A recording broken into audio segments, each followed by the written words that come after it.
Since we came and sat here, you're half an hour closer to your grave. You must go and volunteer in a hospice or in a hospital wards where people die.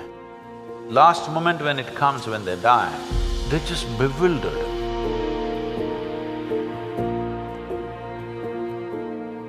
My question is, suppose humanity makes it past this very tumultuous phase we're in right now, what would we do if we reach an ideal society where everyone is peaceful and together? What would our end game be? What would we strive towards? No. Is it a deal between you and these guys?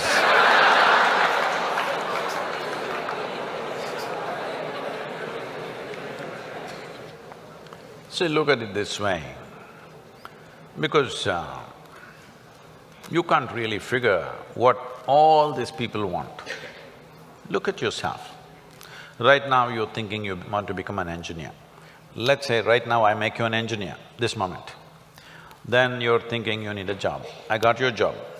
Then you're thinking you need a promotion, I got you. Then you think you need an award, I got you. Then you think you need wealth, I got you right now. Everything that you can dream of, I got you right now. What do you want now?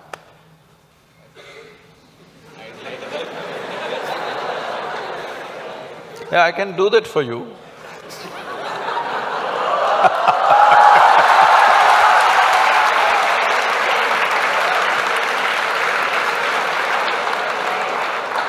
say I want a job. Huh? I'm striving for a job right now. Yes. Now, we're looking at the end game, right? You got everything you wanted right now. Things that you can imagine, things that you cannot imagine right now, everything you got right now. What do you want right now?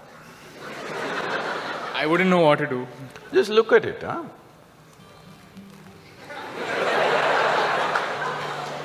See, when you say this, what it means is, all you want in your life, what you're seeking is struggle. To get a job, it must take 3 years, then you will feel, wow, I got a job. Look at all the people who have good jobs, look at them walking on the street. Are they going blissfully, dripping ecstasy? Hello? Miserable guys, they're getting blood pressure, going to work. They're getting all kinds of ailments, they're freaking out.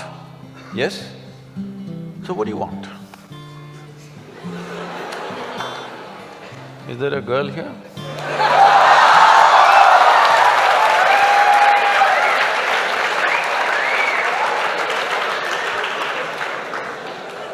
What do you want? I don't know anymore. That's good. I do not know, I like that. Because actually you do not know. Everybody keeps fooling themselves at every step in their life, thinking, what I want is, I want to become an engineer, I want to become an engineer. It'll keep you busy for 5-7 years. Then I want job, it keeps you busy for another 1 or 2 years. Then I want this kind of job, that keeps you busy for another 8-10 years. I want that much money, that much wealth, that keeps you busy for another 25 years.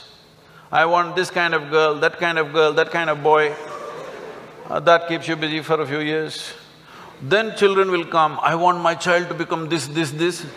Well, we are preparing for your funeral.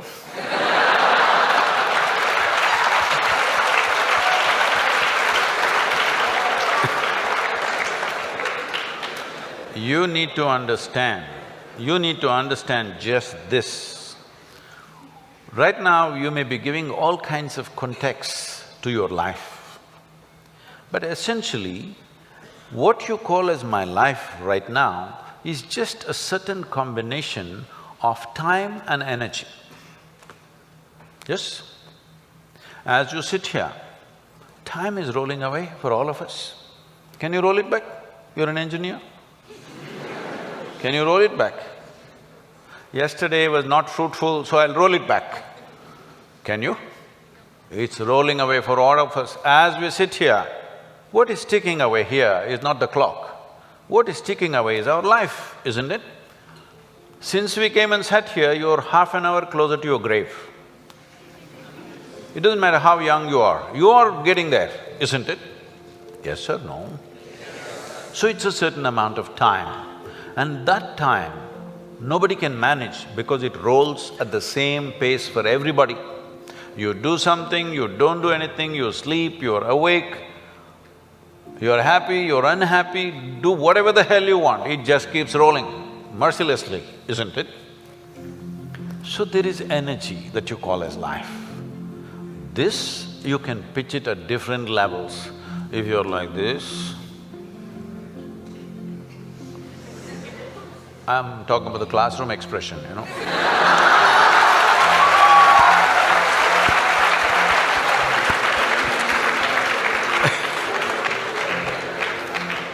If you're like this, 24 hours feel like 1,000 years.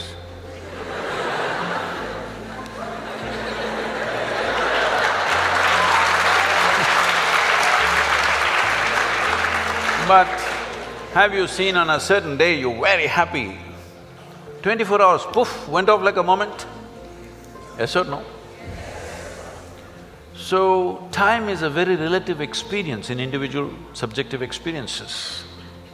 If you're joyful, if you live 100 years, it feels like a few moments, it's gone. Only miserable people will have a long life. Because if you're miserable, you'll always feel life is too long that you will want to cut it short. But if you're joyful, the possibility that a human being holds, before you look around, it's over, really. But what possibility this carries?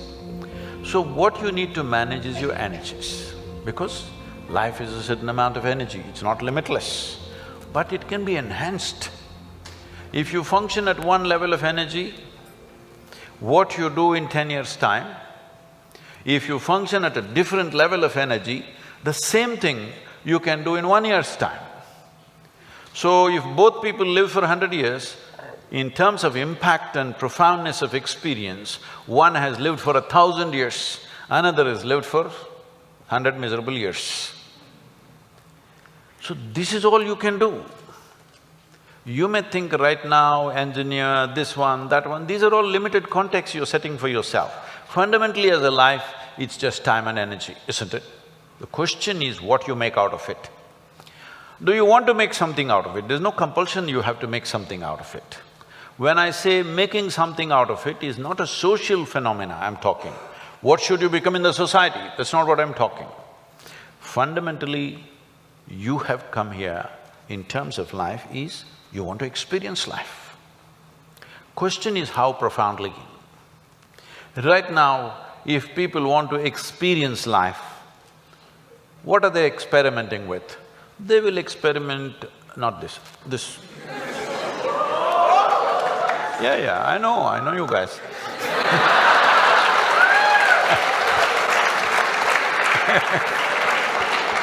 Or they'll experiment this, or they'll experiment something else. What they will experiment is how to down your faculties. You know, United States has made marijuana legal in a few states. So when I went to a few colleges or universities, they're asking me, Sadhguru, why don't you pitch? Someone like you must legalize marijuana for us. I said, no problem, we'll make marijuana legal, cocaine legal, meth legal. What's the problem? No problem.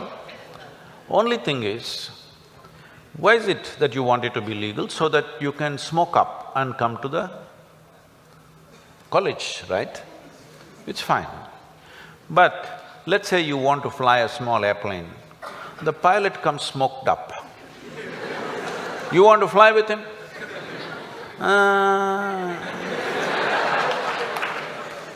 Because the guy is already flying without the airplane.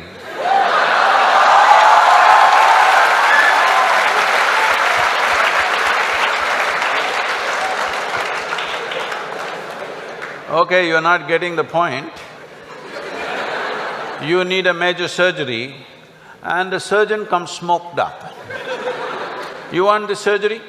Oh no. Then you clearly understand this lowers your faculties.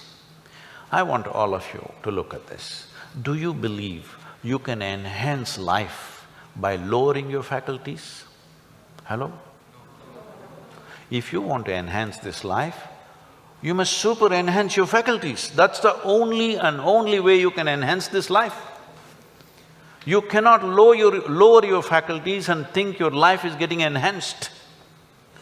What kind of stupidity is that?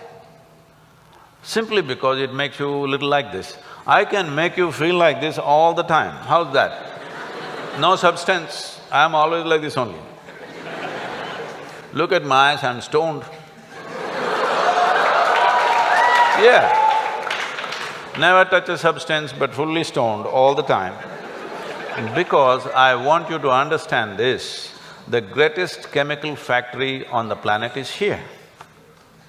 If you are a good manager of this, you can create any experience that you want from within and also heighten your faculties. If you are having an experience, even to experience that, your faculty should be heightened, isn't it? Is this the greatest chemical factory on the planet, most sophisticated? Do you agree with me? Are they chemical engineers? So I'm asking, how are you managing your system? What have you done? We gave you such a sophisticated machine. Have you read the user's manual at least? No. Blindly do this and then you think pumping something is going to make this better? No. Believe me, the only and only way you can enhance this life is that your faculties are super bright. The way you see, the way you hear, the way you smell, the way you taste and the way you touch. If this is enhanced, is life enhanced in many ways? There is much more to it, but I'm saying from what you know from your experience. Suppose you could see twice better than somebody who's sitting next to you, is your life enhanced? If you could taste better than other people, is life enhanced? If you could feel better, is it life enhanced? If you could hear better, is life enhanced? On this level you understand this, but there are many other dimensions of human faculties. If you enhance this, if you sit here, you will be blissed out simply sitting here. You wouldn't want to touch any damn thing because just sitting here is the greatest experience of your life. So, about what is the end game? If you had everything, what would you want? If you had everything that you can ever dream of, everything is right here, what would you want? You must think, isn't it? I won't supply you with an answer. If you do not invest that much thought into your life, that means you're super short-sighted. Hello? This happened to Gautama the Buddha. You heard of Gautama, the Buddha? Because of some astrological prediction that his father heard, that he may either become a great emperor or a great sage, and he wanted him to become a great emperor, he protected this boy and put him in a separate palace where it's all luxury, everything that you can dream of, everything there. Got him married to a very pretty young woman, everything on. No, he should not see any suffering. But one day he just went out. He saw one old man and he asked, why is this guy like this? You know, his chauffeur. His chauffeur or his chariot driver said, oh, everybody becomes like that after a certain time. He said, what, me? I'm a young prince, will I become like that? He said, yeah, everybody will become like that. It shook him. Then he saw a man who's suffering with some kind of disease, ailment. So why is that guy like that? Said, it'll happen to a lot of people. Who it will hit, there is no prediction. Anybody can become ill. Most people think it happens to other people. No, it can happen to us. Hello? And then he saw a funeral, a dead body. So what is that? He said, that is inevitable, everybody will die. Do you also know? You will also die? No, because most people believe other people die. No, intellectually they know, but they think they are forever. No, you must be conscious, you're mortal. Mortal means you have a limited amount of time and energy. If you're always conscious about this, how would you organize your time and energy? You decide. If you're conscious about it. If you think you're a superhuman being, you're not going to die, other people will die, all the best. It'll come. You can realize this on your deathbed and die. See, people may think this is extreme, but you must go and volunteer in a hospice or in a hospital wards where people die, and you must see. It's very important, very, very important. Only then you become sensitive to life. Life becomes super valuable because you know it's a limited amount of time. If you watch this, unfortunately today in the world, over 80% of the people, when they… last moment when it comes, when they die, they're not fearful, they're not in pain, they're not in something else, they're just bewildered. A look of bewilderment comes because all their life they just lived their thought and emotion, they never lived a life. This is important, you must understand, there is a psychological reality in your head and there is an existential reality which is life. Most people are mistaking their psychological reality to be existential. Your thought and emotion has become more significant in the cosmos, isn't it? Hello? Huh? What you think, what nonsense you think and feel, has it become more important than the universe or no? This means you are making your creation more significant than the larger creation. This means you must suffer. If you don't suffer, I'll be disappointed. Yes, I will be. Because if ignorance doesn't make you suffer, then what? Then what's the use of me? Because it takes a lot to come out of the trap. What is the use of somebody striving to come out of the trap of ignorance when people can live wonderfully in their ignorance? What is the point? What is the use of knowledge? What is the use of knowing? What is the use of enlightenment? What is the use of realization if people can live absolutely blissfully in their ignorance? What is the point? When you're ignorant, you must suffer. And I want you to know, the greatest evil right now on the planet is not evil, it's ignorance.